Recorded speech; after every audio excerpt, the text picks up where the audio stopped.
Grade 8 February Mock Exam. Today you will analyze a passage from Trial by Combat and a passage from Summer Ball. As you read these texts, you will gather information and answer questions about differences in point of view of the characters so you can write an essay. Trial by Combat. When Emily Johnson came home one evening to her furnished room and found 3 of her best handkerchiefs missing from the dresser drawer, she was sure who had taken them and what to do.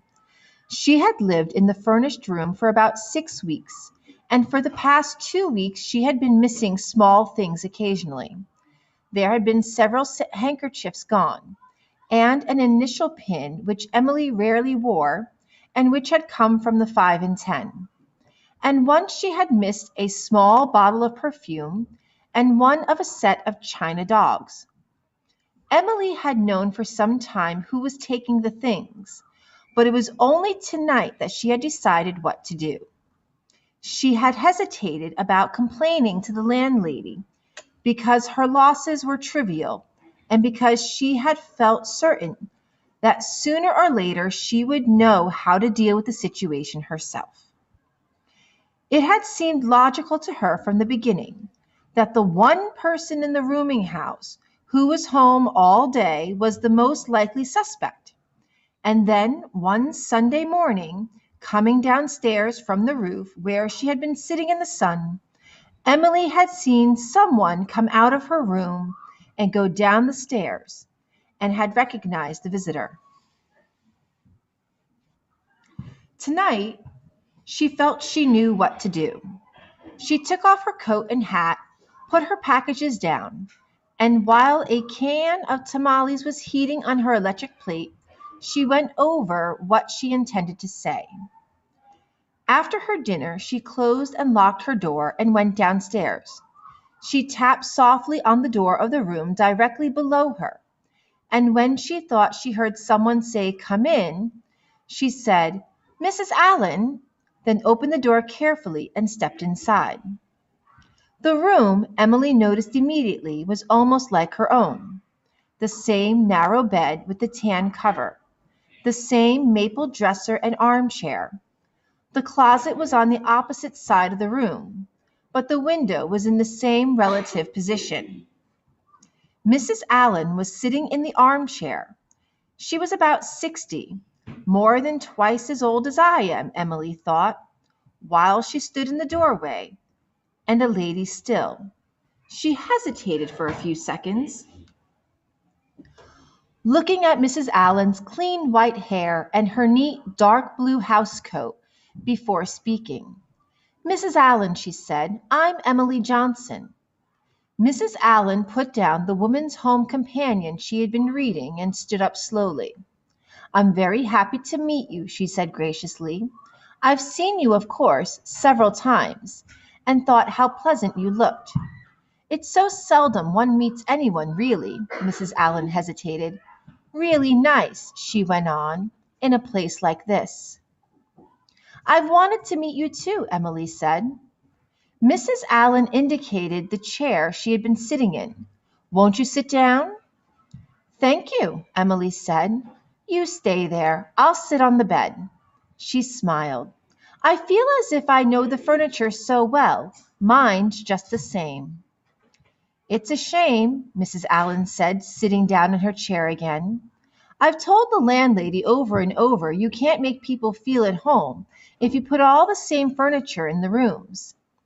But she maintains that this maple furniture is clean-looking and cheap." "It's better than most," Emily said.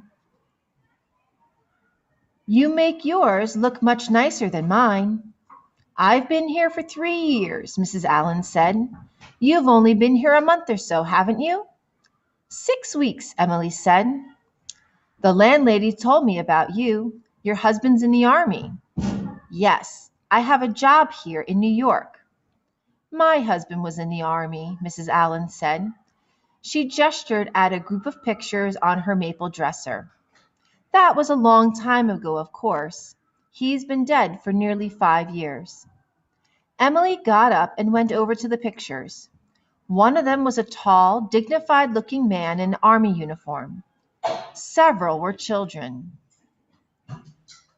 He was a very distinguished-looking man, Emily said. Are those your children? I have no children to my sorrow, the old lady said. Those are nephews and nieces of my husband's. Emily stood in front of the dresser, looking around the room. I see you have flowers too, she said. She walked to the window and looked at the row of potted plants. I love flowers, she said. I bought myself a big bunch of asters tonight to brighten up my room, but they fade so quickly. I prefer plants just for that reason, Mrs. Allen said. But why don't you put an aspirin in the water with your flowers? They'll last much longer. I'm afraid I don't know much about flowers, Emily said. I didn't know about putting an aspirin in the water, for instance. I always do with cut flowers, Mrs. Allen said. I think flowers make a room look so friendly. Emily stood by the window for a minute, looking out on Mrs. Allen's daily view, the fire escape opposite, an oblique slice of the street below. Then she took a breath and turned away. Actually, Mrs. Allen, she said, I have a reason for dropping by. Other than to make my acquaintance, Mrs. Allen said, smiling. I don't quite know what to do, Emily said. I don't like to say anything to the landlady. Oh, the landlady isn't much help in an emergency, Mrs. Allen said. Emily came back and sat on the bed, looking earnestly at Mrs. Allen, seeing a nice old lady. It's so slight, she said, but someone has been coming into my room. Mrs. Allen looked up. I've been missing things, Emily went on, like handkerchiefs and little inexpensive jewelry. Nothing important, but someone's been coming into my room and helping themselves. I'm sorry to hear that, Mrs. Allen said. You see, I don't like to make trouble, Emily said. It's just that someone's coming into my room. I haven't missed anything of value. I see, Mrs. Allen said. I just noticed it a few days ago, and then last Sunday I was coming down from the roof, and I saw someone coming out of my room. Do you have any idea who it is? Mrs. Allen asked. I believe I do, Emily said. Mrs. Allen was quiet for a minute. I can see where you wouldn't like to speak to the landlady, she said finally. Of course not, Emily said. I just want it to stop. I don't blame you, Mrs. Allen said. You see, it means someone has a key to my door, Emily said pleadingly. All the keys in this house open all the doors, Mrs. Allen said. They're all old-fashioned locks. It has to stop, Emily said. If it doesn't, I'll have to do something about it. I can see that, Mrs. Allen said. The whole thing is very unfortunate. She rose. You'll have to excuse me, she went on. I tire very easily and I must be in bed early. I'm so happy you came down to see me. I'm so glad to have met you at last, Emily said. She went to the door. I hope I won't be bothered again, she said. Good night. Good night, Mrs. Allen said. Question 1, Part A. In paragraph 1, what does the word trivial mean? A, reasonable. B, frustrating. C, personal. D, insignificant. Part B. What evidence from paragraph 1 best supports the answer to Part A? A, 3 of her best handkerchiefs. B, small things occasionally. C, hesitated about complaining. D, she would know how to deal with the situation. Question 2, Part A. Why did Emily decide to approach Mrs. Allen? A. She hoped Mrs. Allen could identify the thief. B. She suspected Mrs. Allen of taking her things. C. She needed Mrs. Allen's help to speak to the landlady. D. She was concerned Mrs. Allen's belongings were also missing. Part B. Underline one sentence in paragraph 1 that best supports your answer to part A. Choose one of the boxed sentences. Question 3, part A. What does the conversation between paragraph 6 and paragraph 20 reveal about the characters? A. Emily is intimidated by Mrs. Allen. B. Emily and Mrs. Allen have a lot in common. C. Mrs. Allen already knows why Emily is visiting. D. Emily and Mrs. Allen will likely become friends. Part B. What other part of the passage contributes to the conclusion found in Part A? A. The description of the missing items in paragraph 1. B. The introduction of Mrs. Allen in paragraph 3. C. The description of the apartment in paragraph 3. D. The reaction of Mrs. Allen in paragraph 4. Passage number 2 from Summer Ball by Mike Lupica. It was Gamble's night to use the phone, which meant it was Danny's first chance to talk to his dad about everything that had and hadn't happened in the last day or so. As soon as Richie Walker got on the line, he wanted to know everything about the knee, whether the swelling was on the inside or the outside, if the doctor was sure it was just a sprain and not ligaments, if the doctor was sure there was nothing floating around in there. His dad still considered himself a medical expert, not just of knees, but everything else after all the broken parts he had fixed in his life. Dad, Danny said, I'm fine. Well, you're not fine if they still want to do an MRI, he said. That doesn't sound fine to me. Danny was in the phone booth with the door open because it was a hot, muggy night in Cedarville. Zach was waiting to use the phone next. Danny closed the door now. Even if Zach knew most of the story about the fake knee injury, it was more Danny being so embarrassed about what he was going to say next that he didn't even want himself to hear. Like he was telling somebody he was afraid of the dark. When I say fine, Dad, it means I was never really hurt, he said. I wanted an excuse to get out of here. Out with it, just like that. He felt bad enough about having lied to the doctor and his mom and maybe himself. He was done with that for good. He wasn't going to lie to his dad. Before he'd even considered doing something this lame, he should have thought about what his dad looked like in the hospital after his last accident. He should have remembered how his dad's basketball life and nearly his whole life ended in that first car accident his rookie year. He could hear Tarek's voice inside his head now. True that. On the other end of the phone line, Richie Walker didn't say anything at all. At first. It was one of those killer silences parents gave you sometimes in person and over the phone, when they were trying to make you keep talking. Or maybe his dad couldn't believe what he just heard. I'm not sure I heard you right, Richie Walker said. Danny said, You heard right.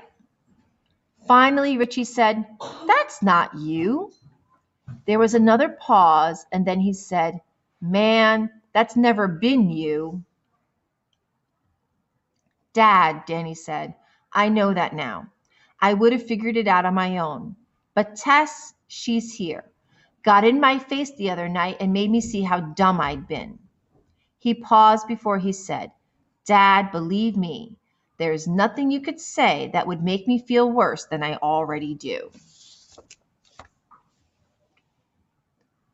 I don't care how much this coach got to you, Richie said. You never fake an injury in sports. Never. He spit out the last word. You quit before you do that. I know that now, Danny said. Do you? Dad, I made a mistake, and I'm owning up to it. Isn't that what you always tell me? You want a trophy for that? There was a lot more Danny wanted to tell his dad to make him understand. Wanted to tell him about Coach Powers saying he should switch sports, that maybe soccer would be better for him. But he was afraid it would come out sounding like one more lame excuse for faking the injury. So he kept what had happened at Coach Powers' cabin to himself, through a silence from his dad that felt longer than 8th grade. You want to come home? Come home, Richie said. You want to stay? Then show this coach he was wrong about you. Other than that, I've got nothing right now. Talk to you soon. Didn't say he loved him. Didn't wait for Danny to say that to him. Just hung up. Danny stood there, the receiver still in his ear, listening to the dial tone. Then he took a deep breath, leaned out, and asked Zach if he could make one more quick call. He pumped some change into the phone, called the number at Tessa's uncle's house. He was going to tell her about the conversation with his dad, but when she came on, telling him in this happy, excited voice about a fish she caught that afternoon, he decided against it. He would have skipped talking about the game too, but she asked him about it once she was finished with her fishtail. Aren't you the one who always says there's a lot more that goes into a game than the last play? Tess said. Yeah, but... Tess cut him off. Forget the ending and think about the good stuff as a beginning. Okay, Danny said. Promise? Question 4, Part A. What does the repetition of the word lame in paragraphs 8 and 22 reveal about Danny? A. His feeling of anger. B. His feeling of guilt. C. His feeling of frustration. D. His feeling of humiliation. Part B. What incident contributes the most to the answer in Part A? A. The memory of his father's accident. B. The opinion of Coach Powers. C. His desire to go home. D. His promise to Tess. Question 5, Part A. What is the central idea of summer ball? A. There is no excuse for lying. B. There are two sides to every story. C. There are never times when one should quit. D. There is reward for admitting one's mistakes. Part B. What piece of evidence from summer ball supports the answer to Part A? A. It was Gample's night to use the phone, which meant it was Danny's first chance to talk to his dad about everything that had and hadn't happened. Paragraph 1. B. It was more Danny being so embarrassed about what he was going to say next that he didn't even want himself to hear. Paragraph 5. C. There was another pause, and then he said, Man, that's never been you. Paragraph 15. D. Aren't you the one who always says there's a lot more that goes into a game than the last play? Paragraph 29. Question 6, Part A. How does the setting of the camp contribute to the central idea of summer ball? A. The supportive atmosphere of the camp influences Danny to conquer his fears. B. The encouragement given at the camp pushes Danny to set new goals. C. The isolation at camp forces Danny to have a difficult conversation over the telephone. D. The independence gained at camp provides Danny with the courage to tackle a new sport. Part B. What evidence from the text supports the answer to Part A? A. Danny closed the door now, even if Zach knew most of the story about the fake knee injury. B. Like he was telling somebody he was afraid of the dark, paragraph 6. C. On the other end of the phone line, Richie Walker didn't say anything at first, paragraph 11. D. Wanted to tell him about Coach Powers saying he should switch sports, that maybe soccer would be better for him, paragraph 22. Question 7. In Trial by Combat and Summerball, the characters have conversations where a lot goes unsaid. Analyze how these unspoken viewpoints influence the tension within the conversations that are held throughout the passages.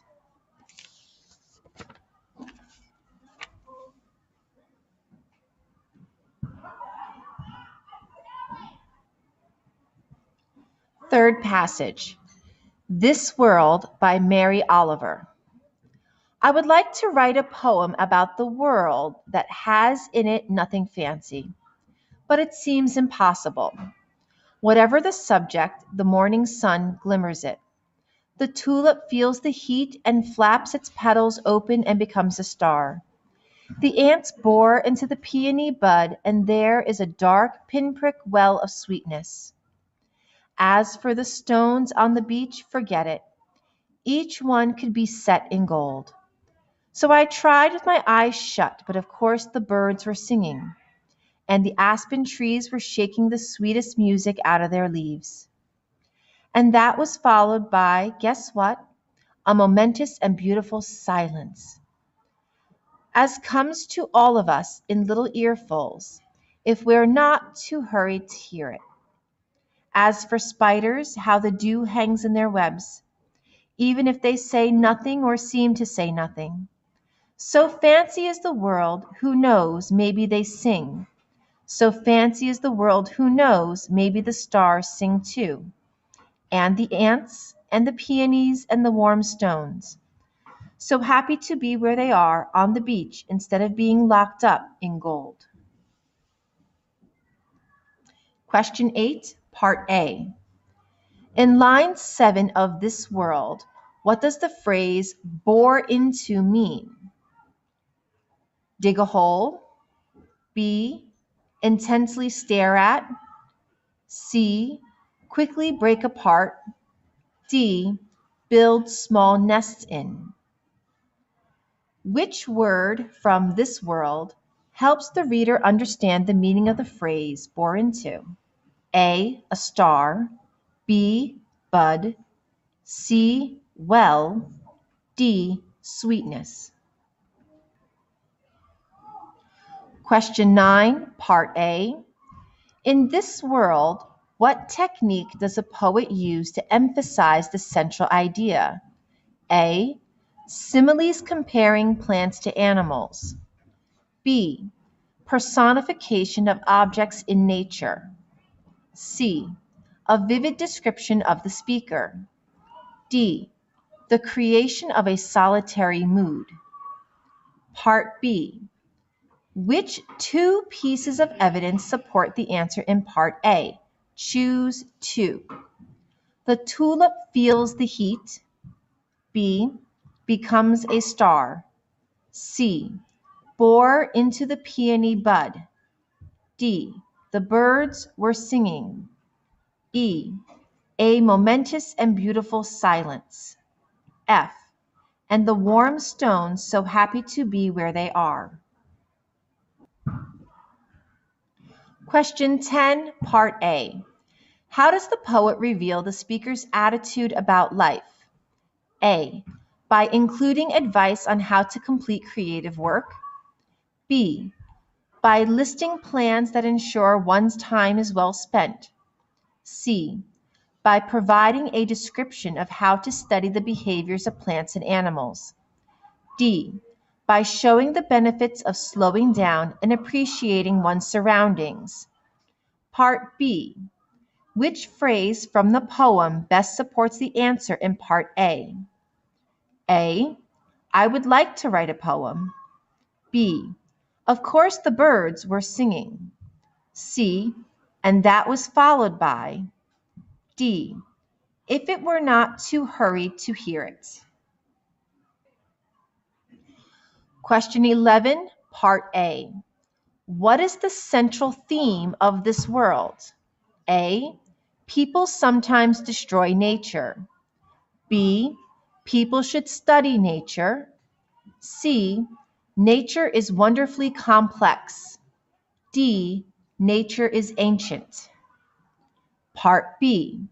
Which evidence from this world best supports the answer in Part A? A. I would like to write. B. So I tried with my eyes shut. C. As comes to all of us. D. So fancy is the world. This is the end of the test.